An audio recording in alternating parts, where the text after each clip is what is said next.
हरिओम. चिंतन योगदास श्री जयगणेश जोशी यांनी केलेले निरूपण. 4 वाणी. योगदासांचे प्रवचन क्रमांक 144. मंगलवाणी भाग 9. मंगलवाणी. वाणी ही परमात्म्याकडून मानवाला मिळालेली विशेष देणगी आहे. मानवासारखे अन्य सजीव बोलू शकत नाहीत. वनस्पती पूर्ण मौन आहेत. त्यांना भावना असतात असे जरी संशोधनाने सिद्ध झाले असले तरी वनस्पती त्या भावना बोलून व्यक्त करू शकत नाहीत. मनुष्य तर प्राण्यांना भावना आहेत. त्यांच्या भावना ते आवाज काढून किंवा देहबोलीने व्यक्त करतात. मनुष्य तर प्राण्यांचा अभ्यास करणाऱ्यांनाच त्यांच्या आवाजाचा अर्थ समजतो किंवा अशा अभ्यासूंनाच त्यांची देहबोली समजू शकते. त्यांना मानवासारखी वाणी नाही. ते मानवाप्रमाणे बोलू शकत नाहीत. ते मानवाप्रमाणे व्यक्त होऊ शकत नाहीत. त्या दृष्टीने ते मुके जीव आहेत. यामुळे वाणी मानवाची मिरासदारी, वैशिष्ट्य, वैभव आहे. वाणी हे परमात्म्याकडून मानवाला मिळालेले वरदान आहे. 84 लक्ष इतके सजीव उत्क्रांत झालेले आहेत. ही संख्या विपुल आहे. असे असूनही मानव हा एकमेव जीव आहे की ज्याला परमात्म्याने वाणी प्रदान केलेली आहे. यामुळे अगदी स्वाभाविक प्रश्न निर्माण होतो की हे असे का? याचबरोबर आणि यासाठी हेही लक्षात घ्यायला हवे की मानव हा 84 लक्ष जीवांमध्ये शेवटचा उत्क्रांत झालेला जीव आहे. मानवी देहानंतर जीवांची उत्क्रांती थांबली. ती मानवी देही संपन्न झाली.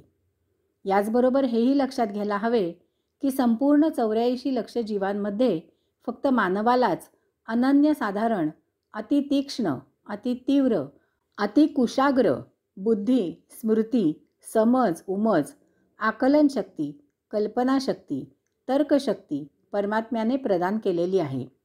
याचा सुस्पष्ट अर्थ असा आहे की यामागे परमात्म्याचा काहीतरी खास, निराळा, आगळा वेगळा हेतू आहे. हा हेतू मानवाला समजावा, उमजावा, जाणावा आणि त्याप्रमाणे त्याने आचरण करावे यासाठी परमात्म्याकडून मानवाला वेद प्रदान केले गेले. आपल्या ऋषीमुनींनी हा हेतू जाणला. त्यांनी वेदांमधील श्रुतींचा अभ्यास केला. त्यातील ज्ञान, विज्ञान जाणले. ते पिढ्यानपिढ्या स्मृत केले आणि ते उपनिषदांद्वारे मानवाला पुराणोक्त केले.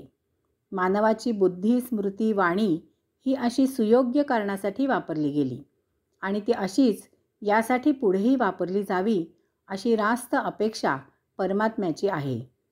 या विशेष बुद्धी, स्मृती, समज, उमज, आकलनशक्ती, कल्पनाशक्ती, तर्कशक्ती असलेल्या मानवाकडून परमात्म्याच्या काही खास अपेक्षा आहेत. याची काही उदाहरणे अशी आहेत. 1. मानवाने त्याच्या खास उत्क्रांतीचा हेतू जाणावा. 2. त्यासाठी त्याला प्रदान केलेल्या वेदांचा अर्थ अभ्यासावा. 3. मानवाने या ब्रह्मांडाचा, त्यावरील सृष्टीचा सुयोग्य उपयोग करावा. 4. हे ब्रह्मांड, ही सृष्टी जोपासावी, तिचा नाश करू नये. 5. अशा प्रकारे जीवित राहून ब्रह्मांडाचा, सृष्टीचा साक्षीत्वाने आस्वाद घ्यावा. 6. या योगे ब्रह्मांड निर्माणकर्त्याचा शोध घ्यावा. 7. या योगे त्याला स्वतःचा परिचय व्हावा. 8. अशा या परिचयाने ब्रह्मांडकर्त्याचा आणि स्वतःचा अनुबंध जाणावा. 9.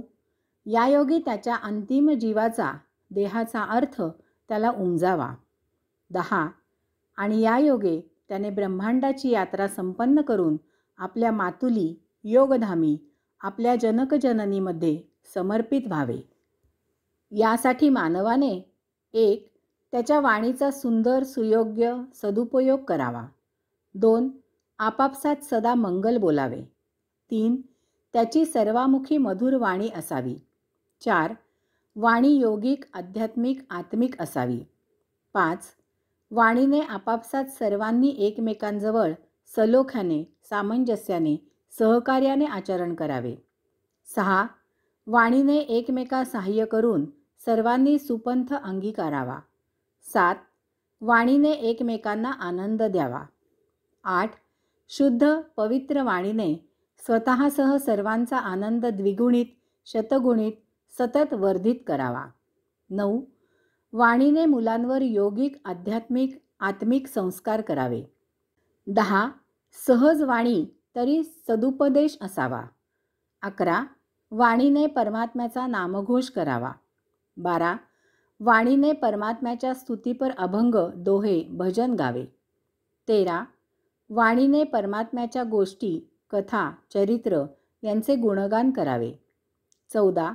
वाणीने परमात्म्यासंबंधी ग्रंथ वाचन सर्वांना ऐकवावे. 15. चारी वाणीने साधना उपासना करून ध्यान समाधी साध्य करावी.